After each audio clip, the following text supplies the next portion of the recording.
त्यानंतर मित्रांनो, मधमाशीला सुरक्षित ठेवून केमिकल पद्धतीने रस शोषक किडींचे नियंत्रण करत असताना आपण काही कीटकनाशकांचा वापर करत असतो। मग त्यामध्ये सुरुवातीला स्पिनोसॅड कंटेंट असलेले डाव कंपनीचे ट्रेसर हे जर आपण 0.5 मिली प्रति लिटर पाण्यासाठी घेऊन जर आपल्या डाळिंब बागेवरती जर फवारणी केली तर आपल्याला थ्रिप्स असेल, मावा असेल, तुडतुडे असेल यांच्यावरती चांगल्या पद्धतीने नियंत्रण मिळत असते।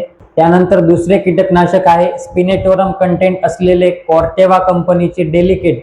हे सुद्धा आपण जर 0.5 मिली प्रति लिटर पाण्यासाठी घेऊन जर आपल्या डाळिंब बागेवरती फवारणी केली तर थ्रिप्स आणि उंटाळी यावरती आपल्याला अतिशय चांगल्या पद्धतीने नियंत्रण मिळत असते। त्यानंतर मित्रांनो, तिसरे कीटकनाशक आहे स्पिरोटेट्रामॅट कंटेंट असलेले बायर कंपनीचे मोवेंटोडी।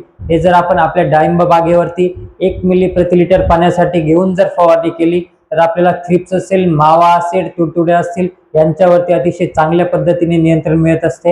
आणि त्यानंतर मित्रांनो, चौथे कीटकनाशक आहे फ्लुक्झोमेटामाइड कंटेंट असलेले IIL कंपनीचे शिनवा।